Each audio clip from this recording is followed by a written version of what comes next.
நேச பாவிகளாகிய நம்மேல் கிருபையாய் இருக்கக்கூடிய நமது ஆண்டவராகிய இயேசு கிறிஸ்துவின் இனிதான நாமத்தினாலே வாழ்த்துதல்களை கூறிக்கொள்கின்றேன்.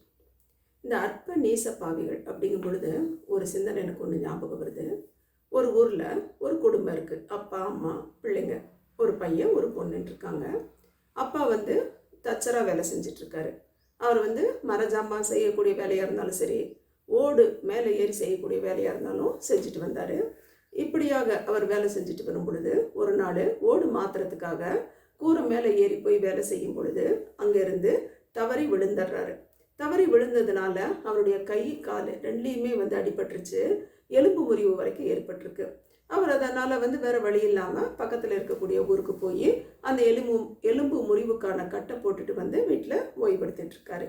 வருமானம் இல்லாததுனால அந்த குடும்பம் கொஞ்சம் சாப்பாட்டுக்கு வழி இல்லாமல் இருக்குது.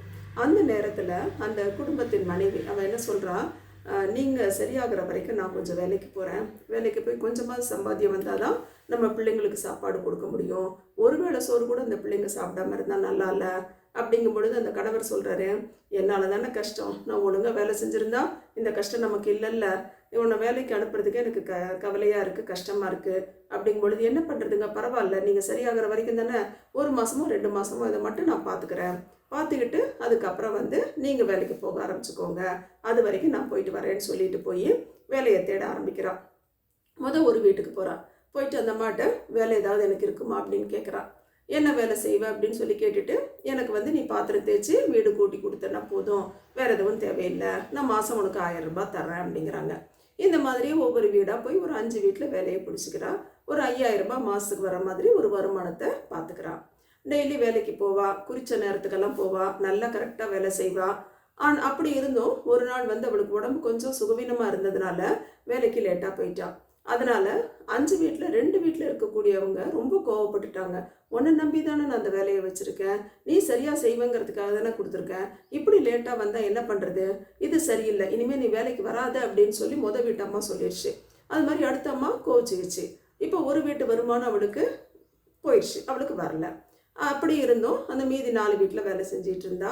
அதில் ஒரு வீட்டு அம்மா, எமிலிங்கிற அம்மா மட்டும் கொஞ்சம் பாசமாக இருப்பாங்க.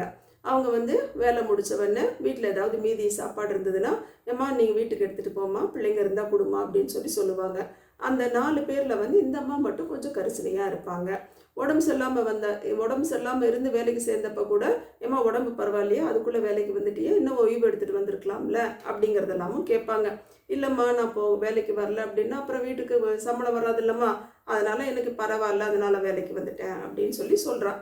அப்போ உன் குடும்பத்தை பற்றி சொல்லு அப்படிங்கும் பொழுது அவன் மறுத்தரா, இல்லைம்மா வேணாம் அப்படின்றவா. அப்படி இருக்கும்போது ஒரு நாள் பயங்கர மழை பெய்யுது. மழை எப்படியாவது நின்றோம் அப்படின்னு சொல்லி பார்த்துட்டு இருக்கா. ஆனால் மழை நின்ன பாடில்லை. அதனால் என்ன பண்ணுறதுன்னு தெரியாமல் வீட்டில் குடையும் கிடையாது. அப்படியே அவளோட சேலை முந்தானியை எடுத்து தலையில் போட்டுக்கிட்டு வேலைக்கு போகிறான். போகும்பொழுது 3 வீட்டில் வேலை செய்கிறா. அந்த வீட்டில் இருக்கிறவங்க யாருமே எதையுமே கேட்டுக்கல. என்னம்மா அப்படி நினச்சிட்டு வந்திருக்கியே, கொஞ்சம் மெதுவாக வரலாம்ல, எதுவுமே கேட்கல. அவங்களுக்கு வேலையானா போதும் அப்படிங்கிறதுக்காக அவங்க வேலையை முடிச்சுட்டு, சரி முடிச்சிட்டியா கிளம்பு அப்படின்றாங்க. இந்த எமிலி அம்மா வீட்டுக்கு வரும்பொழுது அந்த அம்மா இவளை பார்க்கவும், என்னம்மா இப்படி சொட்ட நினச்சி வந்துட்டுருக்க, கொஞ்சம் நின்று வந்திருக்கலாம்ல அப்படின்னு சொல்லி கேட்குறாங்க. இல்லைம்மா மழை நிற்கிற மாதிரி இல்லை, அதனால் நான் வேலைக்கு வந்துட்டேன் அப்படிங்கிறா. சரி அப்போ வீட்டில் ஓய்வு எடுத்துருக்கலாம்ல அப்படின்னா, நீங்கள் பரவாயில்லம்மா, மீதி பேர் வரலன்னா கஷ்டப்படுறாங்க, அதனால் சரி நம்மளால முடிஞ்சது ஒன்றும் தப்பு இல்லை, எப்படி இருந்தாலும் வீட்டில் போய் நம்ம சரி பண்ணிக்கலாங்கிறதுக்காக வந்துட்டேன் அப்படின்னு சொல்கிறா. சரி இந்த புடவையை மாற்றிக்கோன்னு சொல்லி தன்னோட புடவையை ஒன்று எடுத்து கொடுக்குறாங்க. அதுக்கு அவள் இல்லைம்மா வேணாம்மா அப்படின்னு சொல்லிடுறா. வேலையெல்லாம் முடிச்சுட்டு அவள் கிளம்பும்போது அந்த அம்மா என்ன பண்ணுறாங்க, ஒரு பையில் ஒரு கொடை, அவளுக்கு ஒரு புடவை, பிள்ளைங்களுக்கு சாப்பாடு தின்பண்டங்கள்லாம் வச்சு சரி போய் கொடுமா அப்படின்னு சொல்லிட்டு அந்த எமிலி அம்மாவுக்கு ஒரு ஆர்வம். இந்த அம்மா இவ்வளோ கரெக்டாக வேலை செய்யுது, வீட்டை பற்றி கேட்டால் சொல்ல மாட்டேங்குது, இன்றைக்கி எப்படியாவது போய் இந்த அம்மாவோட வீடு என்ன, எப்படி இருக்குது, என்ன எதுன்னு பார்க்கணுன்னு சொல்லி அவளுக்கு தெரியாமல் அவள் பின்னாடி போகிறாங்க. அப்போ அவள் வீட்டுக்கு போகிறதுக்கு கொஞ்சம் நேரத்துக்கு முன்னாடி அந்த குழந்தைங்க 2 பேரும், அப்பா எனக்கு ரொம்ப கஷ்டமாக இருக்குப்பா, வயிறு பசிக்குதுப்பா, சாப்பாடு வேணும்ப்பா, அம்மா எப்பப்பா வருவாங்க அப்படின்னு சொல்லி அப்பாவை கேட்க ஆரம்பிச்சிருக்குதுங்க. இவங்க அம்மா உள்ள நுழையும், ஐ அம்மா வந்துட்டாங்க அப்படின்னு சொல்லிட்டு சாப்பாடு கிடைக்குங்கிற வேகத்துக்கு அம்மாட்ட போகிறாங்க. அவனும் கொண்டு வந்த சாப்பாடை எடுத்து கொடுக்கவும் அந்த பிள்ளைங்க எடுத்து சாப்பிடுதுங்க. அவங்க கணவருக்கும் கொடுக்குறா, சாப்பிட்றாங்க. அவர் வந்து அந்த கட்டில் வந்து கை கால் அந்த எலும்பு முறிவோட அந்த கட்டோட படுத்துட்டு இருக்கிறது, பிள்ளைங்க ஆசையாக வந்து சாப்பிட்றது, இதெல்லாத்தையும் இந்த எமிலி அம்மா ஜன்னல் ஓரமாக நின்று பார்த்துட்டு இருக்காங்க. எல்லாம் சாப்பிட்டு முடிக்கவும் இந்த அம்மா வீட்டுக்குள்ளே போகிறாங்க. போயிட்டு கூப்பிட்றாங்க அந்த அம்மாவை. கூப்பிடவும் இவளுக்கு என்ன நம்ம எஜமானி அம்மா வந்திருக்க மாதிரி இருக்குது அப்படின்னு சொல்லிட்டு திரும்பி பார்த்துட்டு, அம்மா நீங்கள் எங்கே அப்படின்னு சொல்லிட்டு ஆச்சரியத்தோடு கேட்குறா. இல்லைம்மா, நான் உன்னை ஏற்கனவே கேட்டேன், நீ என்ன பண்ணுற, எங்கே இருக்க, உன் பிள்ளைங்கள்லாம் என்ன பண்ணுறாங்க, குடும்பம் என்னன்னு கேட்கும்பொழுது நீ சொல்லலை. ஆனால் இன்றைக்கி வந்து எப்படியாவது உன் குடும்பத்தை பற்றி தெரிஞ்சுக்கணுங்கிற ஒரு ஆர்வம் வந்ததுனால நான் வந்தேன். பின்னாடியே வந்து நான் உன்னை பார்த்தேன், இவ்வளோ நேரம் ஜன்னலில் நின்று தான் நான் பார்த்துக்கிட்டு இருந்தேன் அப்படின்னு சொல்கிறாங்க. சொல்லிட்டு இவ்வளோ கஷ்டத்தோடு வந்து நீ வேலை செஞ்சிட்ருக்க, இவ்வளோ கஷ்டங்க மத்தியில் வந்து நீ வேலையை செய்கிற, ஆனால் நேர்த்தியாக அழகாக செஞ்சுருக்க, அதனால் நான் இப்போ வந்து உனக்கு உதவணும்னு நினைக்கிறேன். இப்போ உடனடியாக உன்னுடைய கணவரை நம்ம ஆஸ்பத்திரியில் சேர்ப்போம், அறுவை சிகிச்சை செய்வோம், அவருடைய கை காலில் இருக்கக்கூடிய எலும்பு முறிவுக்கு உடனடியாக மருத்துவம் பார்த்து அதை சரி பண்ணிடலாம். அப்புறம் பிள்ளைங்களை பாரு, நீ ஸ்கூலுக்கு அனுப்பாமல் இருக்க, அதனால் நானே இப்போ ஸ்கூலில் கொண்டு போய் அவங்கள சேர்க்குறேன், அவங்களுக்கு உண்டான என்ன ஃபீஸோ அந்த கல்வி கட்டணமாக செலுத்தணுமோ அதை நானே கட்டிடுறேன், ஒன்றும் பிரச்சனை இல்லைன்னு சொல்லி சொன்ன மாதிரி ஒவ்வொன்றையாக செய்ய ஆரம்பிச்சிட்டாங்க. அப்போ அவங்க கணவரும் வந்து அந்த ஆஸ்பத்திரியில் அனுமதிக்கப்பட்டு அந்த அறுவை சிகிச்சை செஞ்சதுனால நல்ல குணமாகறாரு. கொஞ்ச நாள் ஓய்வு எடுக்கிறாரு. அவர் கொஞ்சம் எந்திரிச்சு நல்லா உட்காரும் பொழுது பிள்ளைங்களை பார்த்துக்கிறாரு. அதுக்கப்புறம் கொஞ்ச நாள் ஆனவொடனே அந்த ஆப்ரேஷன் பண்ணதில் எல்லாமே சரியாயிடுச்சு, மறுபடியும் வேலைக்கு போக ஆரம்பிக்கிறாரு. இப்போ இது வந்து ஒரு கதை. இருந்தாலும் இன்னைக்கு நாட்டில் பார்க்கும் பொழுது நிறைய பேரோட குடும்பம் இப்படி தாங்க இருக்குது. குடும்ப தலைவரோட நிலைமையில் ஏதாவது ஒரு பாதிப்பு, ஒருவேளை குடும்ப தலைவரே இல்லாமல் இருக்கலாம், அல்லது குடும்ப தலைவர் இந்த மாதிரியான ஏதாவது ஒரு எதிர்பாராத விபத்து அல்லது நோய் இப்படி பாதிக்கப்படும் பொழுது அந்த குடும்பத்தோட வருமானமே வந்து ரொம்ப கஷ்டங்கிற நிலைமையில போயிடுது. அப்படி இருக்கக்கூடிய சூழ்நிலையில அந்த குடும்பத்தின் பெண்கள் தான் முன்ன நின்று அந்த குடும்பத்தை நடத்த வேண்டிய ஒரு கட்டாயத்தின் பேர்ல இருக்காங்க. இப்படி ஒரு கஷ்டப்பட்ட சூழ்நிலையில குடும்பத்தையும் பார்த்துக்கிட்டு அதே நேரத்துல வந்து வேலைக்கு வரும் பொழுது அந்த வேலை செய்யற இடத்துல அவங்க படக்கூடிய அவமானங்கள்னு பார்க்கும் பொழுது நிறைய இருக்கு. நானும் ஒரு சில நேரங்களில் யோசிப்போம், நம்ம இந்த குடும்பத்தில் பிறந்ததுனால தானே நம்மளால் படிக்க முடிஞ்சுது, அதனால தானே நம்ம ஒரு வேலைக்கு வர முடிஞ்சுது. இதே இது நம்ம மாறி இந்த மாதிரி வந்து இல்லாதவங்க குடும்பத்தில் பிறந்திருந்தோம்னா நம்ம அந்த இடத்துல தானே இருந்திருக்கணும் அப்படின்னு சொல்லி யோசிக்கிறது உண்டு. இது மாதிரி நாமும் இப்போ நம்ம கையில் வந்து நல்ல செல்வம் இருக்குது, வருமானம் இருக்குது அப்படின்னு சொல்லிட்டு இல்லாதவங்களை பார்க்கும் பொழுது துச்சமாக நினச்சிடக்கூடாது. நம்மளால முடிஞ்சது எவ்வளவோ, ஏன்னா அந்த கஷ்டத்தோட தனக்கு சாப்பாடு இல்லைன்னாலும் பரவாயில்ல, பிள்ளைங்களுக்கும் கணவனுக்கும் எப்படியாவது நம்ம வந்து சாப்பாடு கொடுக்கணும்னு சொல்லி கஷ்டத்தை எல்லாத்தையும் அனுபவிச்சு வயிறு பட்டினியோட அவங்களால எவ்வளவு முடியுமோ அந்த அளவுக்கு தங்களை வந்து சாக்ரிஃபைஸ் பண்ணி வரக்கூடிய தாய்மார்கள் இருக்காங்க. நான் தாய்மார்களை மட்டும் சொல்லலை, தந்தைமார்களும் இருக்காங்க. கஷ்டப்படக்கூடிய சூழ்நிலையில் இருக்கக்கூடியவங்க நிறைய பேர் இருக்காங்க. ஆனால் தாழ்ந்த நிலையில் பணி செய்கிறவங்களை பார்க்கும்போது ஒரு சில நேரம் நம்ம அறியாமலே நம்ம வந்து திட்ட ஆரம்பிச்சிடறோம்.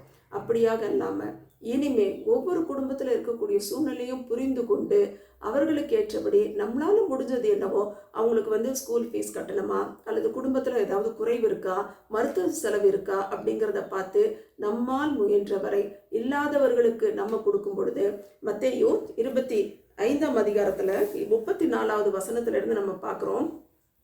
நீங்கள் எனக்கு வந்து சாப்பாடு கொடுத்தீங்க, நீங்கள் எனக்கு வஸ்திரம் கொடுத்தீங்க, நீங்கள் எனக்கு வந்து கவனிச்சிங்க அப்படின்னு சொல்லும் பொழுது கேட்குறாங்க, நாங்கள் எப்போ உங்களுக்கு வந்து கடவுள்கிட்ட கேட்குறாங்க, நாங்கள் எப்போ உங்களுக்கு வஸ்திரம் கொடுத்தோம், நாங்கள் எப்போ வந்து உங்களுக்கு சாப்பாடு கொடுத்தோம் அப்படின்னு கேட்கும் பொழுது அவர் சொல்லக்கூடிய காரியம், இந்த சிறியரில் யாருக்கு எதை செய்தீர்களோ அதை எனக்கே செய்தீர்கள் அப்படிங்கிறது மாதிரி சொல்கிறாரு. அதனால் நம்ம வந்து செய்யக்கூடிய காரியங்கள் டைரெக்டாக கடவுளுக்கு தான் செய்யணுங்கிறது இல்லை, இல்லாதவங்களுக்கு வருத்தத்தில் இருக்கிறவங்களுக்கு நம்மால் முடிஞ்ச அளவு என்ன செய்கிறோமோ அது அவருக்கே செய்கிறது மாதிரி தான் ஆகுது. அதனால் வசனம் 40வது வசனத்தில் மத்தேயு 25:40 பார்க்குறோம். அதற்கு ராஜா பிரதியுத்தரமாக, மிகவும் சிறியவராகிய என் சகோதரரான இவர்களில் ஒருவனுக்கு நீங்கள் எதை செய்தீர்களோ அதை எனக்கே செய்தீர்கள் என்று மெய்யாகவே உங்களுக்கு சொல்லுகிறேன் அப்படின்னு சொல்கிறாரு.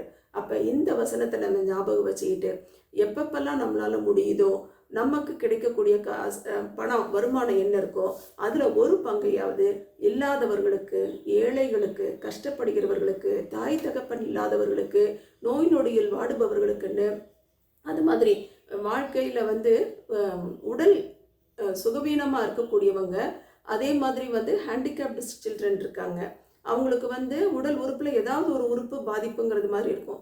இந்த மாதிரியானவர்களுக்கு நம்மால் முடிந்த அளவு நம்ம உதவி செய்யும் பொழுது, அதை நம்ம அந்த மக்களுக்காக செய்கிறோங்கிறது இல்லாமல் நம்ம கடவுளுக்கு செய்கிறோங்கிற எதிர்பார்ப்போடு செய்தோம் அப்படின்னா நம்ம உதவி செய்ய போகிறவங்களுக்கும் அது ஒரு பலனாக இருக்கும். நமக்கும் நம்ம நன்மையை தேடிக்கொள்கிறவர்களாக இருப்போம். இறங்குகிறவன் கர்த்தருக்கு கடன் கொடுக்கிறான் அப்படின்னு சொல்லி நம்ம பார்க்குறோம். அது மாதிரி நம்மளுடைய வாழ்நாட்கள் இன்னும் எவ்வளோ நாள் இருக்க போகிறோம் நமக்கு தெரியாது. இந்த வாழ்நாட்களில் நம்மால் முடிந்தவரை நாம் மற்றவர்களுக்கு, தாழ்மையில் உள்ளவர்களுக்கு, முடியாதவர்களுக்கு நம்மால் முயன்றவரை உதவி செய்யலாம். அப்படி உதவி செய்யலைன்னாலும் அவங்களோட மனசு ரீதியாக கஷ்டப்படுத்தாமல் இருந்தோம்னா அதே ஒரு பெரிய உபகாரம். எனவே இந்த காரியங்களை நாம் நினைவில் கொண்டு நம்மால் இயன்றவரை மற்றவர்களுக்கு நாம் உதவி செய்வோம்.